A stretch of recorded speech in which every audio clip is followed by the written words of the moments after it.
I never imagined that helping plan a surprise birthday party would lead me to the love of my life. It all started with a message, one that almost didn't go to you. Shami's old friend asked me to invite certain people and you are one of them. And I nearly messaged a completely different Christian Reyes from FEU.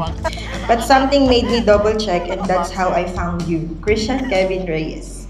I sent that message not knowing that I had just opened the first page of our story. Naalala ko pa nung medyo in-stalk ko pa yung FB profile mo and I was thinking, cute. Welcome to my wedding! I was curious, intrigued, but I never could have guessed that you would become my greatest adventure and the person that I would one day call home. Sabi ko dyan, ang tao. Ay, wala baka. Sa gulo ng mga sinabi ko, and to be honest, hanggang ngayon di pa din ako sure sa mga bagay-bagay. But through all that uncertainties, sa isa lang ako naging sigurado. Sa'yo. Kasi natan ka lang. Sa dami ng taong dumaan sa buhay ko, ikaw ang pinili ko. Kung may chance ako pumili ng ibang universe na may ibang version ko, ito pa rin ang pipiliin ko, itong exact universe na magkaharap tayo ngayon sa altar. At sinasabi ko itong vows ko. Siguro, weird na weird ka na, lalo sa mga nakakarinig ng mga sinasabi ko kasi parang ang random lang ng mga sinasabi ko dito sa vows ko. Okay lang kasi kahit ako din minsan di ko maintindihan yung sarili ko. But I'm really happy that you're trying to understand. Akala ko panandalian lang. Gaya ng mga nangyari sa akin before I met. Hindi pala. Consistent pala. Yung pagmamahal, sigurado. Yung mahal na dahil sa ako lang. And if for some reason binalik ako sa past to have a chance to change the decisions I made, I will still make the same decisions and the choices para makabalik sa'yo. Sa lahat ng mga maling decision ko sa buhay, ikaw yung naging tama. Myra, ikaw lang ang pinili, pinipili, at pipiliin. Mahal na mahal kita. And above all, I vow to never forget how blessed I am that a Facebook message led me to the love of my life. From one message to this moment, to every tomorrow we share, I am yours completely and forever. Hello, Daddy! Dito na tayo sa wakas after 2 years na delay. So parang meant to be talaga tong araw na to para sa atin. So yun, see you later! I love you! Alam mo ba, hindi ka na sumuko ang puso ko sa paulit-ulit na pagkakataon na nasaktan na bigo.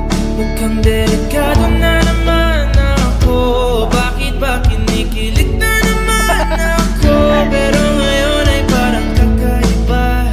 Pag nakatingin sa iyong mata, ang mundo ay kalma. Ngayong nandyan ka na, di magmamadali ko. Tatlo pala yun! To my husband in the next few hours. I got you those gifts because I know how much you love and enjoy gaming. Pang gaming to. Ano kaya to? Ang hirap hulaan. Oh! Wala na atang ibang makakapagpasayo kundi ang mga tulad nito. Siyempre, bukod sa akin. Of course! This is just one way of showing how much I love you, support your passion, and I wanted to give you something that makes you happy. Ay, pro! Kumakalabit ang init at sinat ng araw. Oh! Tunay! Tunay.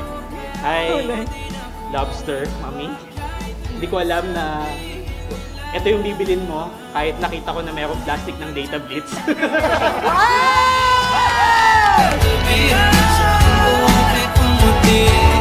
16 Pro Max. Ang taray, may watch.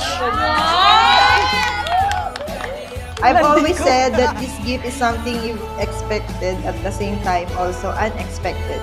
It's really rare for us to splurge on material things and items that we want since we're building for something bigger. But of course, sometimes we need to spoil ourselves.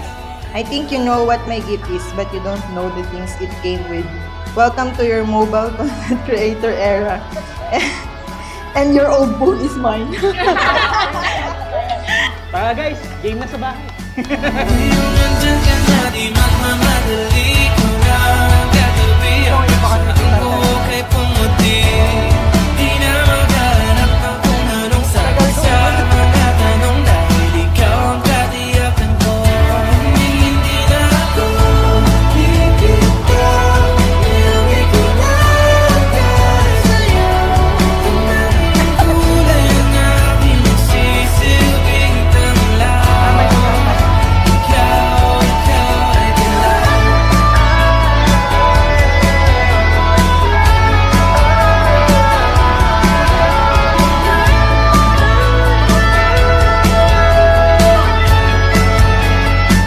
Ngayong nandyan ka na, di magmamadali. Ikaw lang katabi hanggang saan buhok ay pumati. Di na maghanap ng kung anong sagot sa mga tanong dahil ikaw ang katiyakan ko. Ngayong nandyan ka na, di magmamadali. Ikaw lang katabi hanggang saan buhok ay pumati. Di na maghanap ng kung anong sagot sa mga tanong dahil ikaw ang katiyakan ko. Hindi na ako bibitaw. Ngayon ikaw lang dahil sa'yo. Kalas ang kulay ang aking nagsisilbing tanglaw. Ikaw ay dilaw. Oh, ang galing ah. There you Ganda have na it, eh. ladies and gentlemen. Once again, let's give a big hand